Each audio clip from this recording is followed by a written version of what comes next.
enfrentamiento entre policías y nativos amazónicos tuvo un trágico desenlace en la selva de Bagua. Oiga, cuerpo a tierra. Balazo.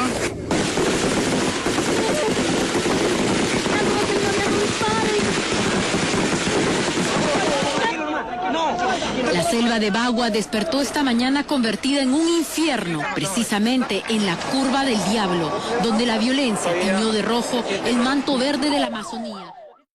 Al Estado peruano decir, basta de la marginación, basta de las leyes que decretan sin consulta al pueblo indígena. Nos sentimos marginados, maltratados, discriminados, porque somos indígenas.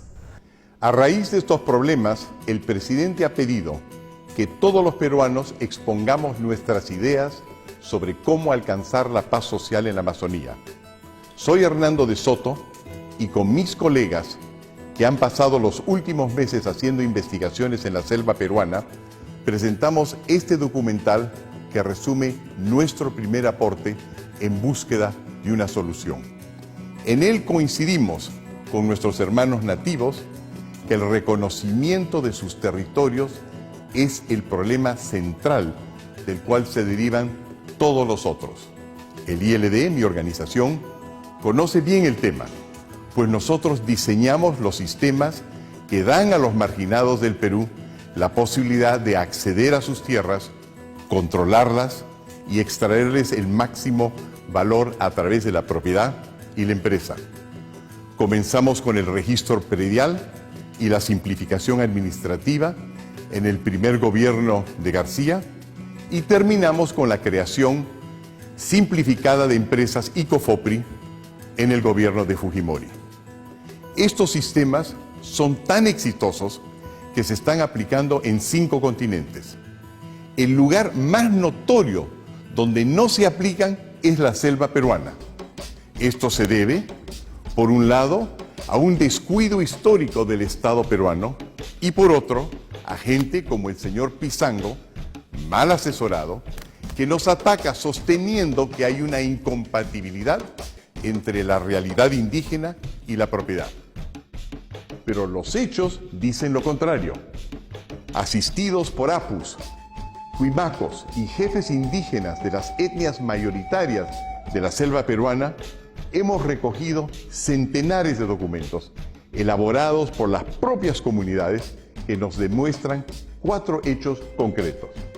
En primer lugar, actas de las comunidades que revelan que ellas continuamente autorizan la compra, venta, transferencia y arrendamiento de la propiedad de los comuneros y su actividad empresarial. En segundo lugar, miren ustedes este plano de Marianquiari Bajo. Está hecho por los propios indígenas. Pueden apreciar que ellos lotizaron privadamente hace tiempo la mayor parte de su territorio. En tercer lugar, vemos que ellos mismos emiten informalmente títulos de propiedad privada a sus miembros, ya que la ley solo les reconoce un derecho colectivo. Aquí tenemos un título emitido por la comunidad nativa de Alto Shambuyacu y otro por la de Masaicillo. Finalmente, vean cómo, hasta en los lugares más remotos de la selva, los mismos cazadores y recolectores están vendiendo lo que cazan y recogen, ya no para subsistir en equilibrio con su entorno, sino para comercializar en el resto del Perú. Allí también está llegando el mercado. Pero si no tienen propiedad y no tienen empresa legal, no podrán ya proteger el medio ambiente y podrían agotar sus recursos naturales. En resumen, los indígenas amazónicos, a su manera, por voluntad propia, de acuerdo a su cultura, para bien o para mal, están entrando al mundo del mercado. Y no son ajenos ni a la propiedad ni a la empresa. Esto es positivo, porque a nuestro juicio no es posible en el siglo XXI controlar territorio, proteger valores culturales, ni vencer la pobreza sin empresa ni propiedad. De otro lado, la experiencia internacional de mi organización, el ILD, confirma que no hay incompatibilidad entre lo indígena y lo moderno, pues existen tribus, por ejemplo en Alaska, Canadá, que han progresado, incluso han formado empresas multimillonarias sin perder su cultura. Para discutir su experiencia y los resultados de nuestro informe, los invitamos a la selva peruana. Hey Julie, it's Hernando from Peru. Oh, Hernando, how are you? Aló, Apu, qué gusto escucharlo. Oh, Bobby, we need you here in Peru as soon as you can get here. Aló, jefe. Andy, I was just hoping that you would have time to come and visit us para que podamos ver qué parte de la selva. Manny, help us. It's all about the common cause.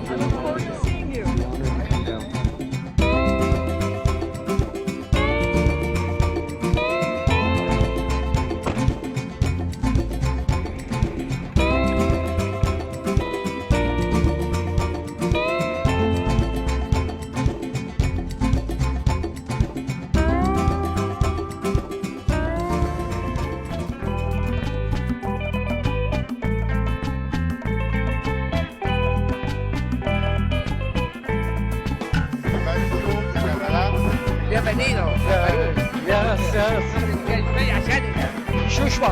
Ah, qué bueno.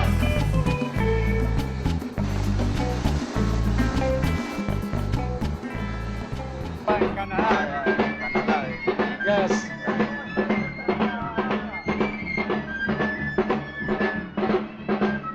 Entonces, lo que nosotros vamos a querer hacer hoy día con ustedes es ver, por un lado, cómo ellos pasaron de ser etnias y tribus como organización a volverse organizaciones poderosas que pueden lidiar con el mercado. Cómo se adaptaron al siglo XXI, sin embargo, preservando su identidad, preservando sus tradiciones.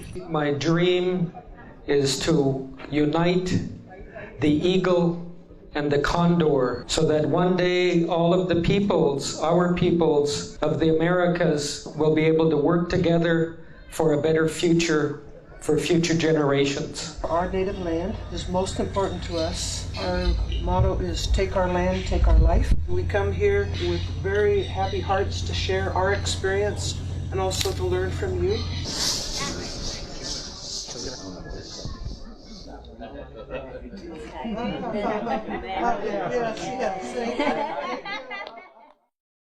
Y sin embargo, el mundo tiene la impresión de que no existe esta propiedad privada y que tampoco existe la empresa. Y sin embargo, he visto dentro de su comunidad varias empresas. Entonces, tenemos una visión equivocada de ustedes. Es decir, son colectivos en el sentido que mantienen una identidad cultural, linderos de dónde va su comuna, pero adentro son como el resto de los peruanos y el resto de los ciudadanos del mundo. ¿Me equivoco?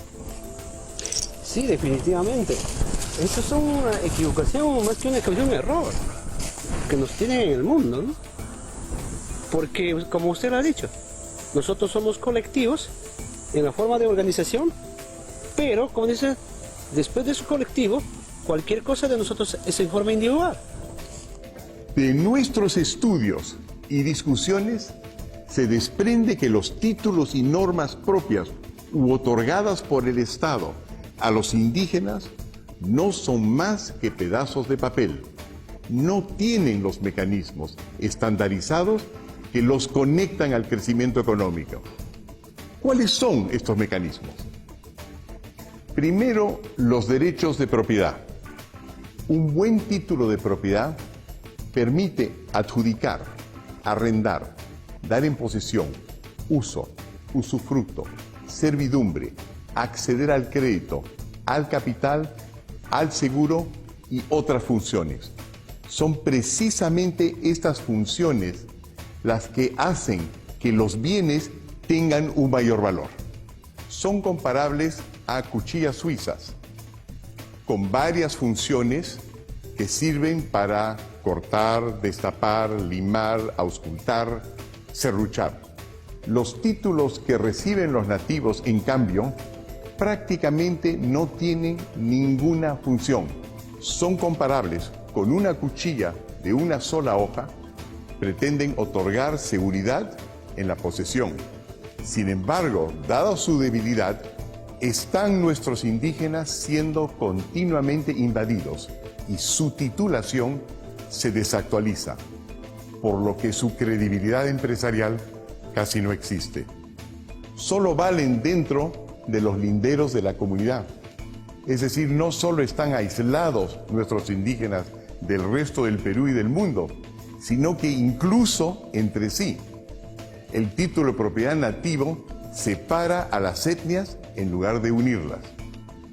Por otra parte, las tierras de la mayoría de las comunidades no cuentan con referencias geográficas y existen hasta 3 tipos de catastros distintos que no conversan entre sí, dando lugar a superposiciones y conflictos entre comunidades nativas, colonos, petroleras, mineras y explotaciones informales de la madera. Finalmente, la deficiente titulación tampoco les permite a los indígenas defender su ecología y beneficiarse, por ejemplo, con compensaciones por no haber depredado. Entonces, queda claro, hay 2 tipos de títulos en nuestro país, unos con mecanismos y otros sin mecanismos.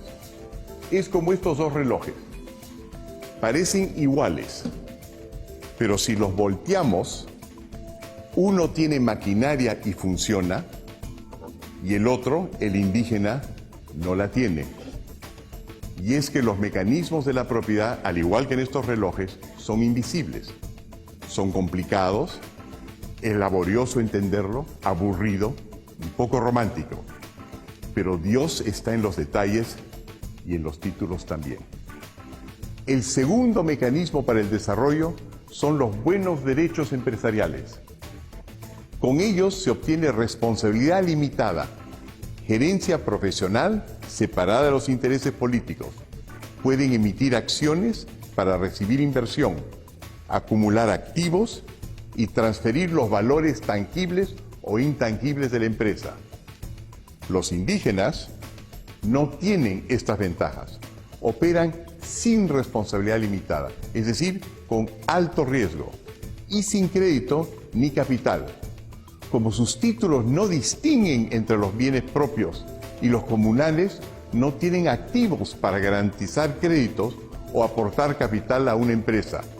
Además, cuando un indígena se muda, pierde su propiedad en la comunidad, por lo que su capacidad de acumular es casi nula. Y lo que nosotros vemos es que porque se los han creído solamente comunidad y colectivo, no les han dado acceso a esa ley que es lo que les permitiría organizarse productivamente. Definitivamente, nosotros queremos herramientas, o el Estado, por favor, que sea creativo, pues, ¿no? Y para ser creativo tiene que ser parte también nosotros para decir al Estado, esta ley hay que hacerlo así. Y bueno, tener esa herramienta para poder nosotros también tener pues crédito. Por ejemplo, un doctor, yo digo, quiero hacer un crédito, no tengo título de mi casa, nadie me quiere. Amigos nativos, que no les vendan el cuento de que están predestinados a ser microempresa. En sus casos, lo que han hecho las tribus es que se han unido para delimitar propiedad que es de ellos y crear corporaciones, es decir, empresas que están poblados de esquimales, como son ellos, pero que solamente tienen un enfoque económico. Y frente a eso, entonces han dicho, nosotros queremos nuestra parte del petróleo. Y queremos utilizar nuestros beneficios para formar a nuestra gente, para que nuestra gente también se eduque en petróleo, se eduque en minas, se eduque en madera, y para tener ahorros suficientes para no solamente quedarse en la microempresa, sino meterse en la gran empresa. Y eso les ha permitido, con poder económico, proteger sus tierras. Entonces, si alguien viene de afuera, ellos son los primeros en pedir, no, yo lo compro antes que lo compre alguien. Y entonces, sus poblaciones pueden vivir de cualquier manera que quieren. Unos, los que pescan, pescan, los que quieren cazar, cazan, los que quieren ser agricultores, y los que quieren otros tipos de carreras administrativas también lo hacen, pero la idea es crear ese espacio. Ustedes también pueden participar en la macroempresa, como lo hacen indígenas y tribus en varias partes del mundo. Ustedes están al lado del petróleo, el oro, la madera, la palma de aceite.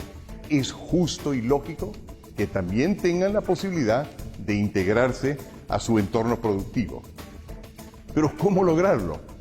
Bueno, sin propiedad no podrán hacerlo, porque no hay capital sin propiedad.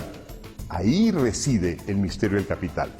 Fíjense cómo lo hacen las compañías que explotan recursos naturales en el Perú y otros países del tercer mundo.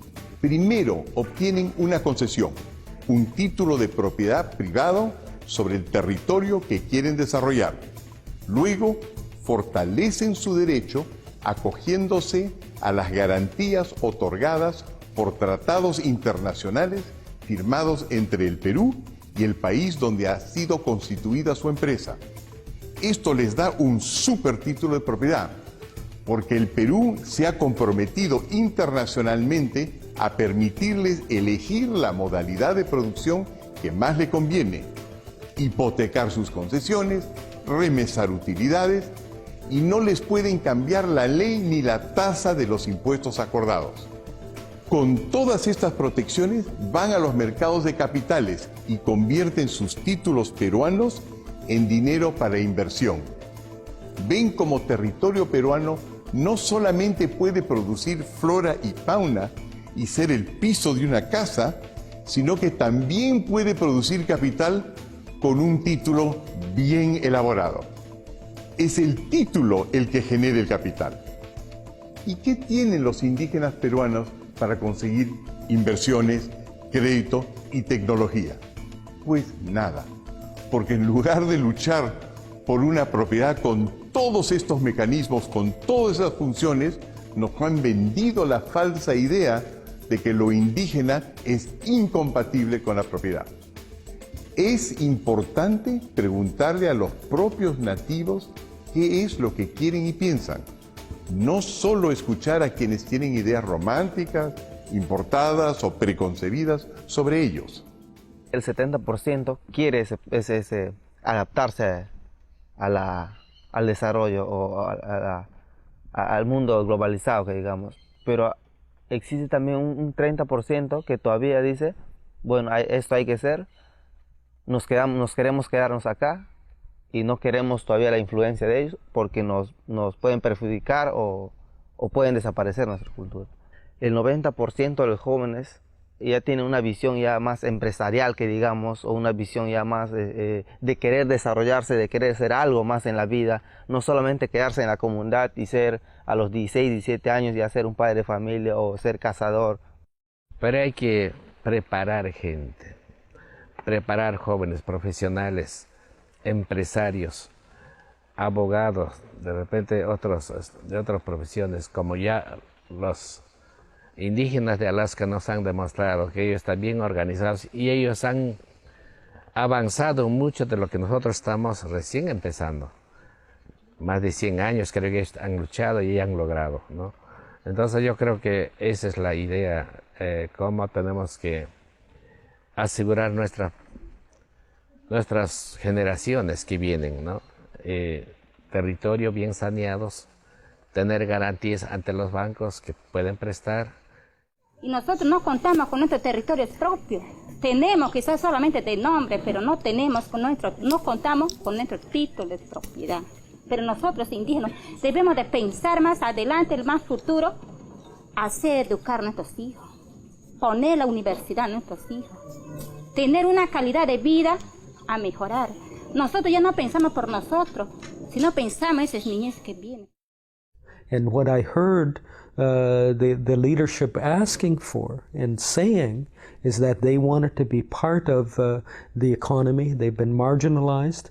They want to be able to create institutions of further enterprise and economic development so that they can better themselves and provide better infrastructure and services, and therefore homes, healthcare, and education on their own terms. We're not a museum artifact. Our cultures are dynamic. Our cultures are not static. We accept new technologies. We evolve and have evolved over many, many millennia. And that's going to continue on to the future. En conclusión, la única manera que los pueblos indígenas tienen para defender su cultura y su tierra en el siglo XXI es con poder económico. Y solo hay poder económico con empresa y propiedad. Así lo están haciendo alasqueños, chinos y tribus en otras partes del mundo. Pero dirán ustedes, ¿y los valores y tradiciones indígenas? Pues sencillo, estas se incorporan en las herramientas de la propiedad y la empresa, para así proteger su cultura y aprovechar la globalización al mismo tiempo. Sí queremos el desarrollo, pero tiene que estar el desarrollo de acorde a nuestra propia realidad, de acorde a nuestra propia identidad, porque el desarrollo tiene que ir a la par, ¿ya? Tanto como nuestra cultura y tanto el desarrollo. Preservamos nuestra cultura, pero también queremos aprender y queremos el desarrollo para nuestras comunidades. Our traditional way of life continues with hunting and fishing or whaling or whatever activity, and the corporation is a bridge into the modern economy in order for us to protect our traditional way of life.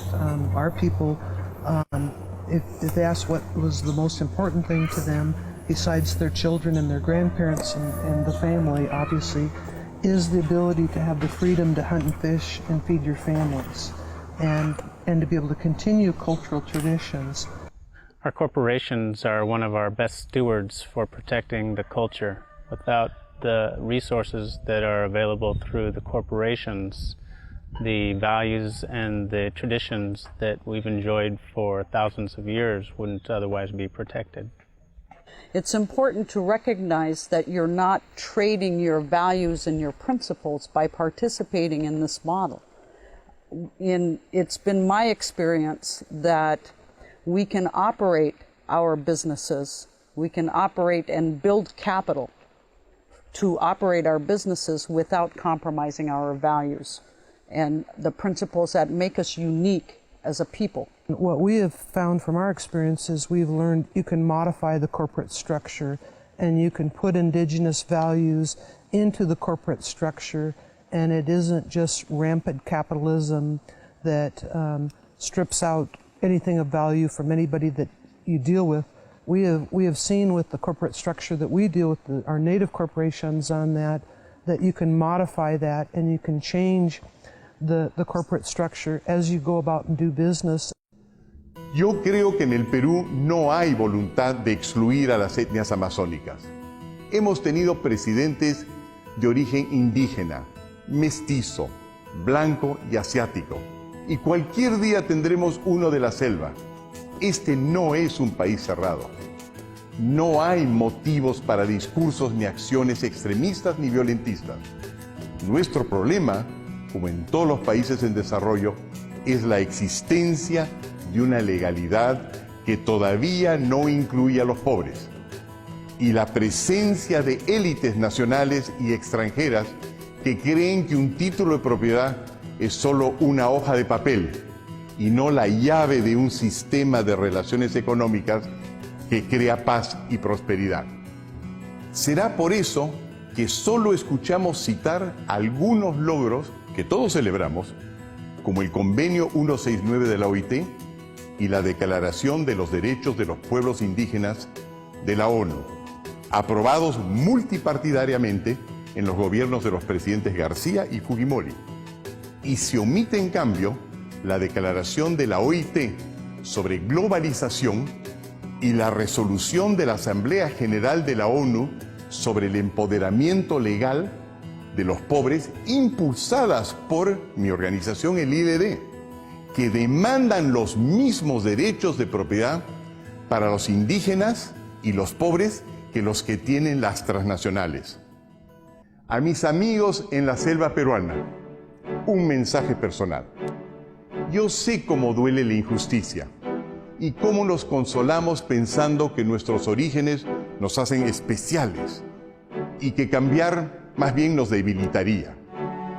Cuando yo era un chico peruano, y mi familia vivía exiliada en Europa, rodeada de gente mucho más próspera y cosmopolita que nosotros, mis padres nos decían que nuestra gran ventaja era que habíamos nacido en Arequipa, que los europeos no sabían, no tenían la menor idea de lo que era vivir respirando ancestro y paseando nuestra campiña al pie de un volcán.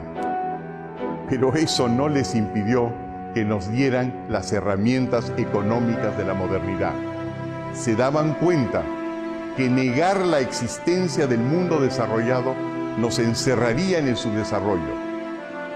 En eso estriba la gran limitación del señor Pizango, si es que sigue mal asesorado. Les propone un menú único para defender sus tierras y recursos, sin opciones, que de seguirlo los dejará a ustedes y a sus hijos anclados en el pasado. Hagan lo contrario, abracen el futuro.